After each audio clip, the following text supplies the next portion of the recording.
우리 지난주에 부흥성회를 통해서 예수 그리스도가 우리의 주인 되심을 다시 한번 깨닫는 귀한 시간이었고, 그분께서 지신 십자가가 얼마나 귀하다라고 하는 것을 다시 한번 느끼는 소중한 시간이었습니다. 안식 후 첫날, 바로 그 부활절 당일날 예수님의 시신에 기름을 바르려고 찾아온 여자들이 있습니다. 이 여인들에게 주의 천사가 예수님께서 부활하셨다, 여기 계시지 않는다, 이렇게 말씀하여 주십니다.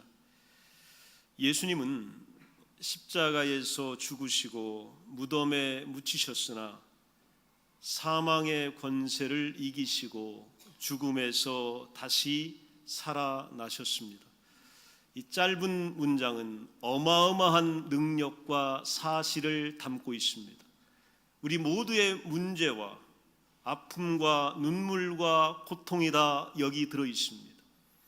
오늘도 사망의 권세는 우리의 삶의 주변을 파괴하려고 합니다. 우리의 마음을 짓누르고 여러분의 기쁨을 공격하고 성도들이 원하는 것들을 빼앗아가고 미움과 분노와 시기와 두려움과 근심으로 가득 채우게 합니다. 이게 바로 사망의 권세입니다. 죽음이라고 하는 문제를 그 누구도 한 번도 극복한 적이 없습니다. 우리 죽음 때문에 늘 두려워합니다. 혹시나라고 하는 이 마음 때문에 안절부절하지 못합니다.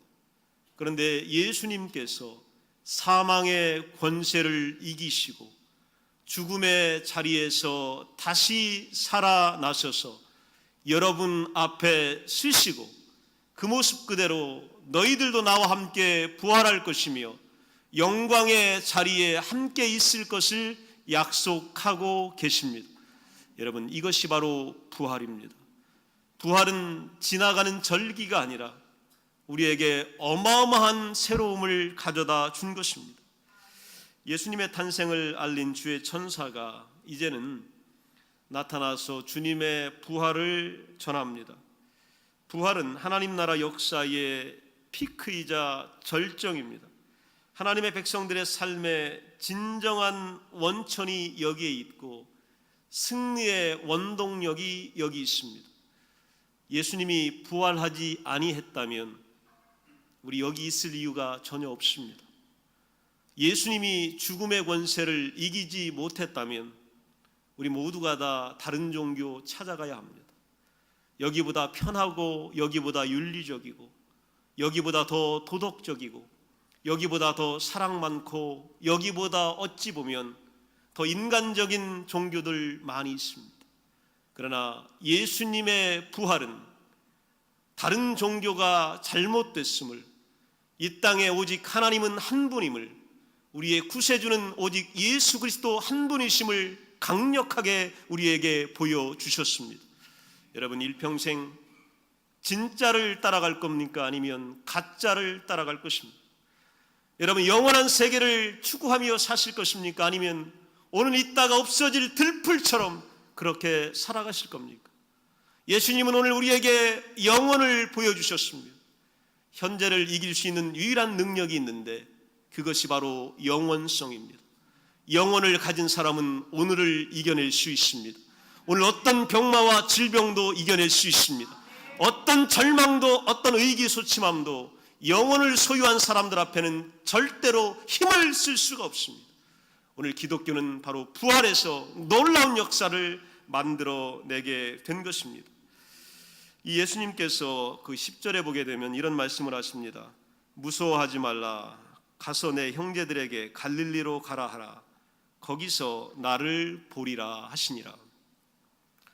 예수님이 이 말을 전해달라고 하는 거예요. 갈릴리에 내가 먼저 가 있을 테니까 제자들과 형제들 보고 갈릴리에서 만나자, 두려워하지 말아라, 그리고 이 말을 잘 전해라, 이렇게 부탁을 하십니다. 예수님이 먼저 갈릴리로 가셔서 제자들 기다리겠다고 그렇게 말씀하신 겁니다. 예수님은 갈릴리에서 사랑하는 제자들의 실패를 회복해 주시기를 원합니다. 오늘 그들의 염치 없음을 좀 만져주시기를 원해요. 오늘 밤새껏 수고했으나 아무것도 얻지 못해서 좌절하고 있는 제자들에게 용기를 주시려고 갈릴리로 가시겠다는 것입니다. 그리고 그들을 그렇게 그냥 두지 않으시고 다시 영광스럽게 회복시키셔서 사도로 다시 복권시키셔서 제자로 다시 그 자리에 앉히셔서 당신의 일꾼들로 만드시겠다고 오늘 약속하고 계신 겁니다. 혹시 세상에서 내가 다른 사람들보다 내세울 것이 없다는 이유로 또 나 자신을 실패한 인생이다 이렇게 생각하지는 않으십니까? 때로는 다른 사람들에 비해서 내가 많이 열등하구나 라고 하는 이 좌절감이 여러분 주변에 혹시 있지는 않으십니까? 다른 사람들보다 내가 주목받지 못하기 때문에 내 인생이 의미 없다 혹시 이렇게 생각하지는 않으십니까? 다른 사람들은 하는 일이 잘 되는데 나는 하는 일마다 안 돼서 정말 머리를 들 수가 없다라고 하는 자괴감 또한 실패감이 혹시 여러분 가운데 들고 있지 않습니까? 혹시 오늘 중심이 예루살렘이고 주류이고 핵심 세력이고 다 그들은 거기 모였는데 나는 예루살렘이 아닌 갈릴리에 있고 주류가 아닌 비주류이고 핵심이 아닌 변방이고 도시가 아닌 실고와 같은 그런 삶의 공동체에서 내가 있다고 혹시 느끼지는 않으십니까? 오늘 예수님은 그런 제자들을 찾아가신 거예요. 오늘 실패하고 좌절하고 있다고 생각된 제자들을 거기 제자들이 갈릴리에 있었기 때문에 예수님은 찾아가신 겁니다. 그리고 거기서 그들을 만나주신 겁니다. 부활의 주님께서 그런 우리를 또 제자들을 회복해 주시고 영광스러운 하나님 나라의 일꾼으로 살아가게 하시려고 갈릴리에서 만나자고 하신 거예요. 예루살렘에서 만나자고 하면 거기 찾아올 배짱 있는 제자 아무도 없습니다. 성전 앞에서 보자고 하면 염치 없어서 성전에 있을 제자 하나도 없습니다. 십자가 밑에서 한번 보자고 하면 예수님 감히 쳐다볼 수 있는 사람 아무도 없어요. 그래서 예수님은 갈릴리에서 만나자, 거기 가서 보자, 그 자리 거기서 보자 이렇게 말씀하여 준 겁니다. 부활은 우리에게 영원한 생명을 줄 뿐 아니라 새로운 인생을 살게 합니다. 부활이 종교적인 얘기가 아니고 동떨어진 얘기가 아니라 저와 여러분들에게 새로운 인생을 설계하는 시작하는 첫 시발점이 됩니다. 왜 그럴까요? 세상에서 그 사람이 진정한 친구인지 아닌지를 알려면 죽을 병에 걸려보면 안다고 합니다. 죽을 병 걸려보면 정말 내 친구였는지 또 쫄딱 망해보면 저 사람이 나의 진정한 동료였는지 우정이었는지를 알게 된다고 합니다.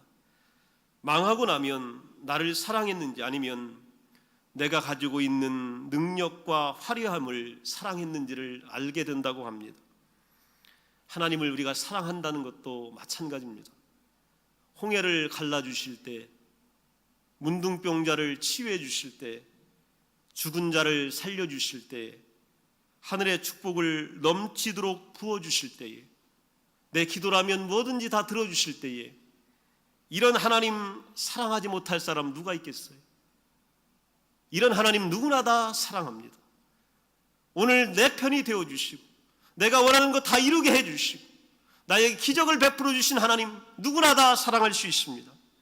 그러나 우리가 진흙탕에 빠지고 때로는 평생 병들고 때로는 고질병과 어려운 잔병 치레를 해야 하고 멀쩡하던 사람이 하루아침에 세상을 떠나고 지긋지긋한 이 가난이 대물림되고 하는 일마다 실패하고 사람들이 나를 배반하고 떠날 때 이때 하나님을 사랑할 수 있어야 이게 바로 진정한 사랑입니다.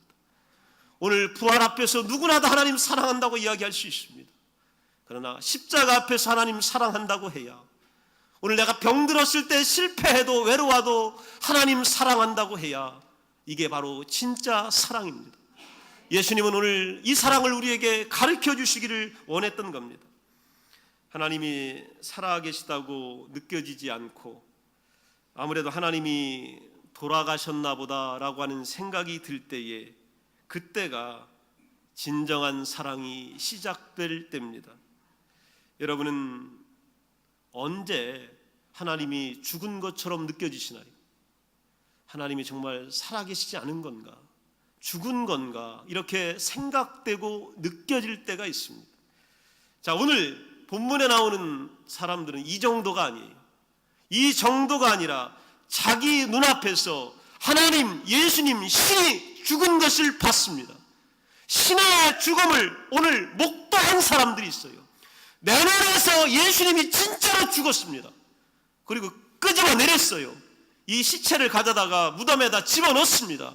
그리고 돌로다가 가둬버렸습니다. 장사 끝냈어요. 이걸 바라본 여인들이 있습니다. 누구냐면 마리아와 그와 함께 있었던 여인들입니다. 신의 죽음을, 예수님의 죽음을 진짜로 본 겁니다.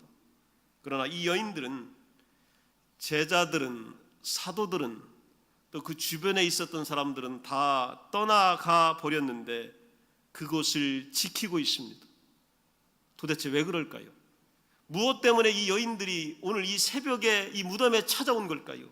그 여인들은 예수님의 능력과 영향력을 사랑한 것이 아니라 예수님 그 자체를 사랑했어요. 그래서 그 귀한 향유를 깨서 예수님 머리 위에 부은 거예요. 그리고 여인의 그 고귀한 머릿결로 예수님의 발을 닦은 거예요. 예수님을 진짜로 사랑한 겁니다. 이 여인들 한 번도 예수님 쫓아다니면서 야망 품어본 적 없습니다. 정치적인 파워를 기대한 적 없습니다. 권세도 바라본 적 없습니다. 한 번도 예수님에게 예수님이 왕되면, 예수님이 통치자 되면 내가 뭐 하겠다고 그때를 대비해서 쫓아다닌 여인들 아무도 없습니다. 그거 바라보며 쫓아다녔던 사람들 다 떠났습니다. 그런데 그거 없이 예수님 사랑한 사람들, 예수님이 너무 좋고 예수님이 나를 만져주시고 내 얘기 들어주시고 용서해 주시고 나를 어루만져 주신 그 사랑이 너무 귀해서 쫓아다녔던 그 여인들만 오늘 남아있는 거예요. 그리고 그 무덤에 찾아간 겁니다. 예수님을 사랑한다면 예수님의 위대한 영광만이 아니라 고난까지도 사랑해야 합니다. 위대한 예수 사랑 오늘 누구나 할 수 있어요. 그러나 실망스러운 예수, 죽어서 시신이 된 예수, 이 예수를 사랑할 수 있어야 진정한 사랑입니다. 그런데 이 정반대의 무리들이 또 있습니다. 예수님의 부활 소식을 들은 종교 지도자들, 대제사장들, 또 서기관들은요, 입 막으려고 하고 거짓 소문을 퍼뜨리기에 정신이 없어요. 입 막으려고 막 애를 씁니다. 그리고 아니다라고 소문을 퍼뜨립니다. 그런데 예수님은 다르게 말씀하세요. 예수님은 제자들을 땅끝까지 보내 이 복음을 전하고 모든 민족을 제자 삼으라 이렇게 말씀하세요. 한 무리는 막으려고 하고 거짓 소문 내는데 예수님은 뭐라고 하냐면 내가 살아난 얘기를 땅끝까지 전하라는 거예요. 그리고 가서 제자 삼으라는 거예요. 그리고 가서 모든 민족에게 세례를 주라 이렇게 말씀하셔요. 세상은 막아야 되겠는데 예수님은 전하라는 거예요. 여러분, 우리 어떤 길에 서야 합니까? 세상은 입 막으라고 하는데, 세상은 입 닥치고 있으라고 하는데 예수님은 입을 벌려서 살아나신 이 얘기를 전하라는 거예요. 여러분, 이게 부활의 관건입니다. 28장 12절에 보면 군인들에게 돈을 많이 주며 13절에 보면 너희는 말하기를 그의 제자들이 밤에 와서 우리가 잘 때에 그를 도둑질하여 갔다 하라. 예수님께서는 전하라고 하셨는데 그와는 정반대로 부활의 소식을 맡고 이걸 막는 주역들이 있을 뿐만이 아니라 여기에 동조하는 사람들이 있습니다. 이들이 누구냐면 바로 경비병들과 군인들입니다. 권력자들의 압력과 뇌물에 양심을 팔아버립니다. 돈을 받고 양심을 팔았다. 성경에 그렇게 나옵니다. 시체를 도둑 맞았다고 거짓 소문을 내라고 하니까 그렇게 거짓 소문을 냅니다. 그리고 나서 어떤 일을 하냐면 걱정하고 근심해요. 들키면 어떻게 되나? 거짓 소문 난 게 총독에게 발각되면 어떻게 되나? 우리 죽을 줄도 모른다라고 걱정을 하고 있습니다. 여러분, 우리 일평생 살아가면서 이런 일에 목숨 걸어야 되겠습니까? 이것 때문에 우리 걱정해야 되겠습니까?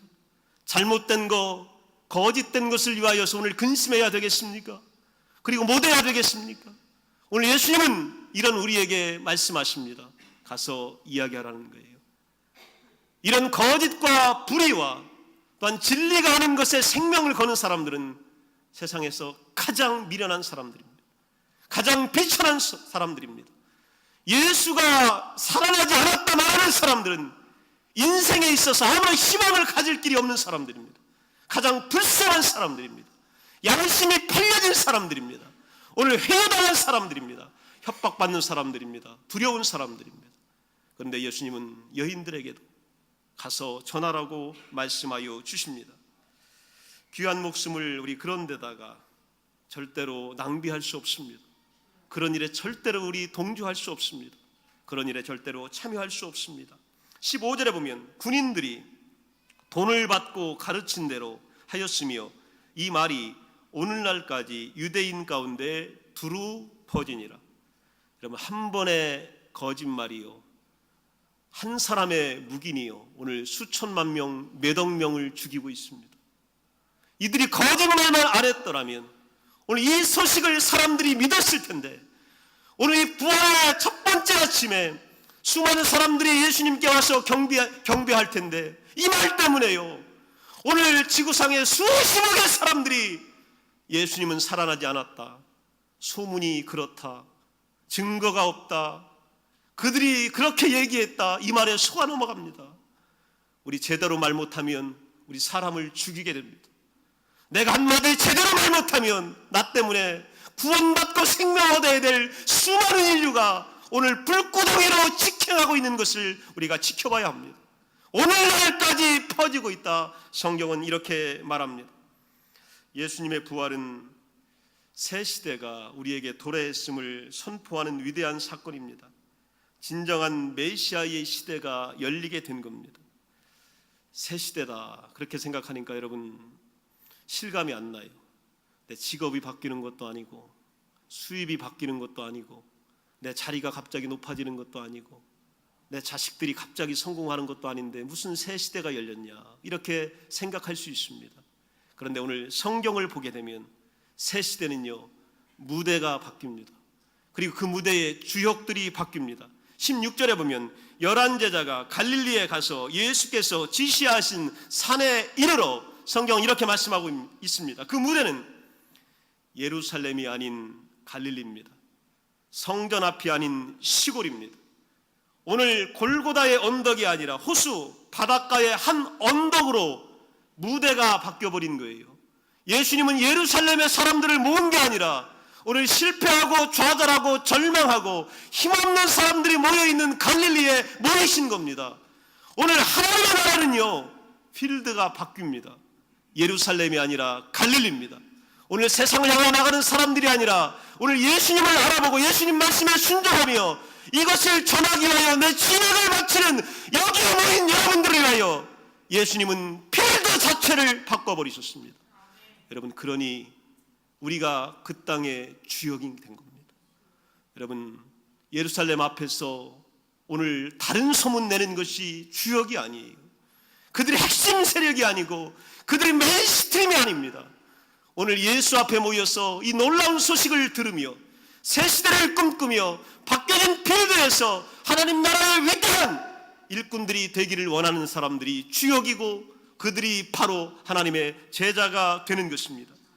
부활하신 주님 예수님은 공식적으로 선포를 하십니다. 뭘 선포하시냐면 자신이 만유의 왕이 되신 하나님이다, 이스라엘의 참 목자 되신 하나님의 전권을 위임받은 통치자다, 권세자다, 새로운 왕이다.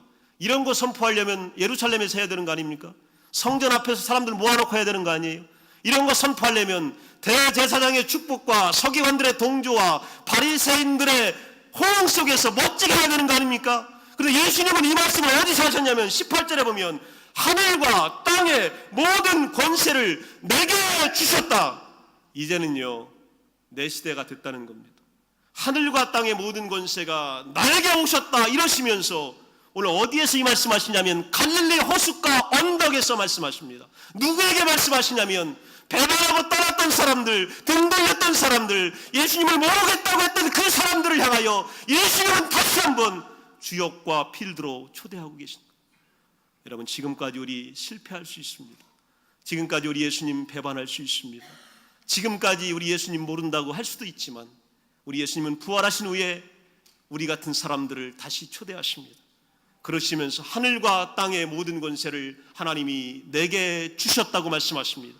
우리가 믿는 예수 그리스도는 오늘 모든 권세를 갖고 계신 분입니다. 그분이 여러분을 도와줄 텐데 여러분 앞을 가로막을 세력이 어디 있겠습니까? 여러분을 방해하는 자들은 하나님께서 그들과 싸우시게 될 것입니다. 여러분을 축복하는 자들을 하나님은 놀라운 권세로 예수님의 이름으로 축복하게 될 줄로 믿습니다.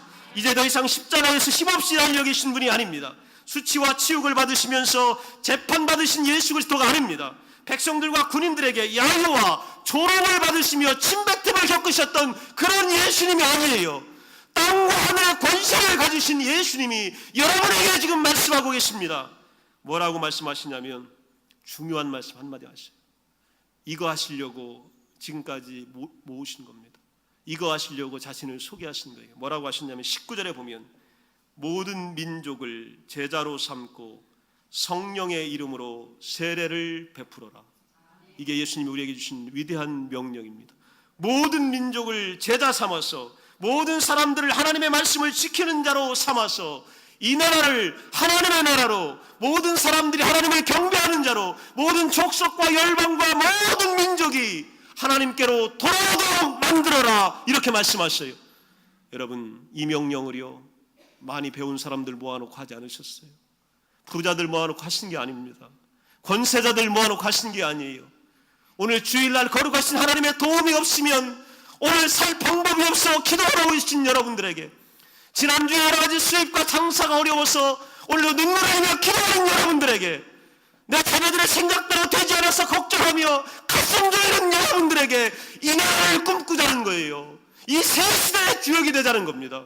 너무 고맙잖아요. 누가 우리를 그렇게 알아줘요.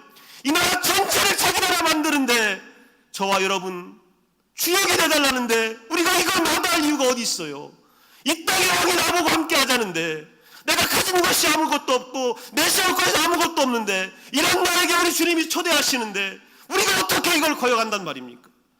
이게 바로 부활하신 주님이 우리에게 주신 위대한 명령입니다. 그러시면서 우리 예수님이요 마지막 20절을 보면요, 볼지어다 내가 세상 끝날까지 너희와 항상 함께 있으리라.